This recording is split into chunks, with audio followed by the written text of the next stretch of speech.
Guys, if you haven't watched part 1 of my tech at Rouleur video, definitely go check that out because there's lots of stuff there. But here is part 2. Let's just get straight into it. Hi, my name is Bryce. I'm co-founder of Number 22 Bicycle Company and our design lead. And this is our Aerow reactor. This is our take on an aerodynamic bike made out of 3D printed titanium. So basically the frame is 10 separate pieces of 3D printed titanium that we weld together in-house in our facility in upstate New York, USA. Every bit of this bike is bespoke to us, the seat post, the handlebar, fork, everything.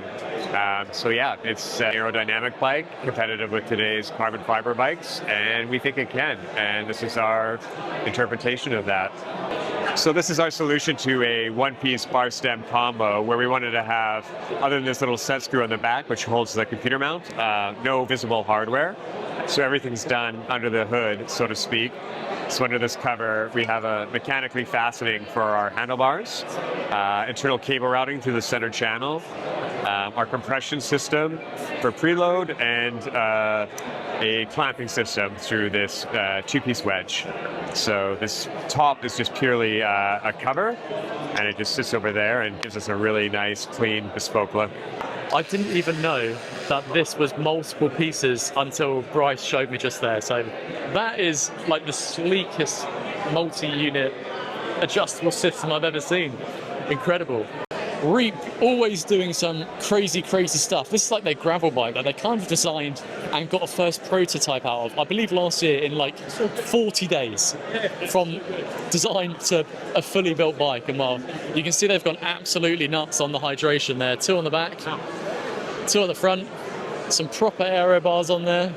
Just seems like some absolutely wild customization for a gravel bike. And I believe this does fit 50mm gravel tyres as well. So you can get your chunky boys on there.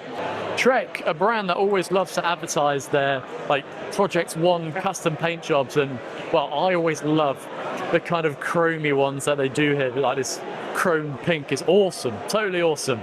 And well, if you've never had a chance to try these RSL bottles as well, if they fit the down tube of your bike like these ones do perfectly because they're designed for the bike, they're actually very good bottles. So yeah, I quite rate them. Although they're looking quite big in this frame here, there's not that much space left to get them in there. For you gravelers, this is the new Trek Checkout. And it looks pretty nuts if you take the paint job out of it. You got both bottle mounts on the front here because I assume that this flexes, so maybe you can't get a bottle mount on there.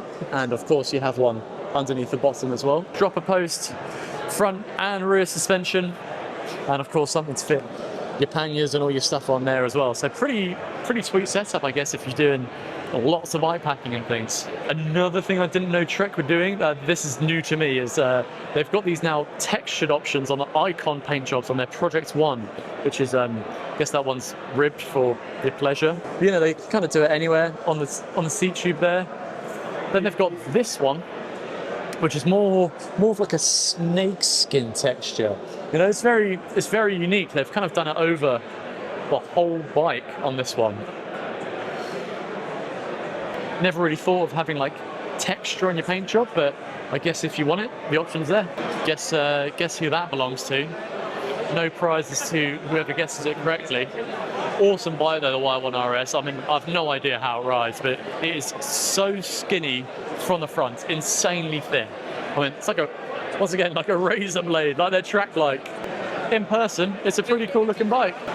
New wheels from Lightweight, and these are the Meilenstein Arts. They're kind of a more modern shaped design wheel shape. Their previous ones have been very V-shaped, and now they've gone to a much more U shape on the wheel. I'll put how much they weigh, but I can imagine these feel super snappy with those mega thick carbon spokes, and of course the carbon hub as well. I mean, that's pretty crazy. It's all like one-piece bonded carbon down there. Absolutely amazing. I want to kind of show a little bit more about how these spokes fit on there. They seem to just sit on top with pressure, if that makes sense. So if we follow one spoke, it comes up here, sits on top of this, and then just keeps going. And then of course bonded where they intersect there as well. Some really cool titanium stuff in the kind of like independent bike retailer section here.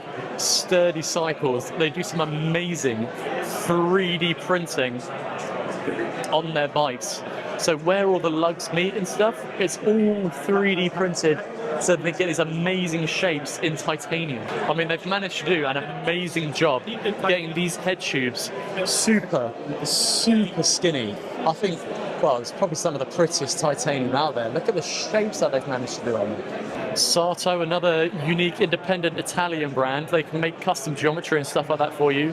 The thing I always love most about the Sarto is that you have the coloured carbon fibre in the frame. I just think it just looks really cool. I like that. I like that a lot. Makes it look different to every other bike. It has a different kind of paint job to it. So I want to show you guys these bottles real quick, and it's all about water flow. So they can get like a super high flow rate from this massive bottle, all made out of titanium, no plastics and stuff here. And basically they can do it because they have this effective straw mechanism which lets air in as the water comes out. I mean, you guys know how a straw pedo works if you're from my generation and used to go out a lot. But yeah, no, that's actually quite a smart mechanism if you like high flow water bottles. I think you got to come check these out. Simon Yates winning the Giro this year. Definitely tell he rides a very small bike. I didn't realise how far forward or slap forward he has in saddle there. Looks quite funky, but very cool looking bike. Then if you swap to the other side, Jonas Vingegaard, of course, at La Vuelta. Very cool. Loving the bike combined with these red Vittorias. I mean, is it a bit too much red with the bottle cages and the saddle and the bar tape and the decals on the wheels? We got a red out front computer mount there, red stickers on the cracks as well. I assume SRAM wanted to get their branding in there. Absolutely, yeah, it's too much red, yeah. Another bike that I'm pretty certain was released this year, the V4 RS, maybe it was last year. Can't remember now. Like I said, so many have been released.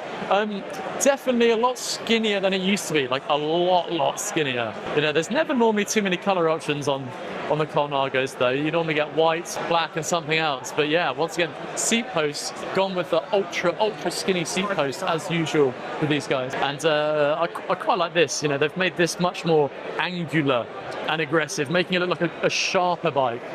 I can imagine it's a very nice bike to ride, to be fair though, especially with these lightweight Meilenstein arts on. I imagine they respond nicely.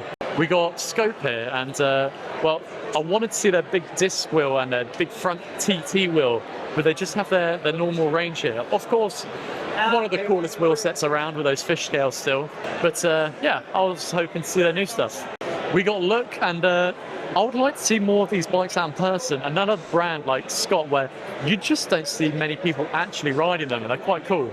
But one thing I have noticed on here is they have some pedals with some lights on them. Maybe that'll be a little bit dizzying if you're behind it, but I guess you just change out the mechanism on the back here, and I will say, it kind of feels a little bit heavy, if I'm honest. I would like to know the actual official weights. Maybe it's not as heavy as I'm thinking, but I guess you would probably be seen quite well with that. Guys, just ran into an old friend of mine, Duncan. I'm going to put his Instagram right here. The man has recently come back from cycling around the entire world, so he's a little bit tired. I'm a tired man, but I've got stories to tell. So exactly. Maybe that's something for another day. Another day. Yeah, let's do it. 100 years ago in Milano, they started with the production of the steel frames. They worked many years for Bianchi, and they produced bicycles also for Fausto Coppi. In the last 10 years, we started to work with different materials, so not only steel, but also carbon, aluminum. And today we offer a full range of road and gravel bicycles in 3 different materials: steel, carbon and aluminum. And the idea is try to offer something innovative with the best technologies that you can find in the market, but also combine the history and the know-how that we developed in this long story. some artwork by Paul Letchworth, and well, I think that's actually really cool. Very like geometric shapes, but if I had like a cycling dungeon or a pain cave, I would like one of those on the wall. These are nice. Well guys, that was Rouleur, one of the biggest cycling kind of conventions in the UK. It definitely felt like on the tech front, there was less this year. More bike brands showing off their new bike frames and stuff like that. I wanted to see a little bit more independent niche stuff, but maybe next year. Anyway guys, I've been Jason, this has been Cycling Unboxed. Catch you in another video.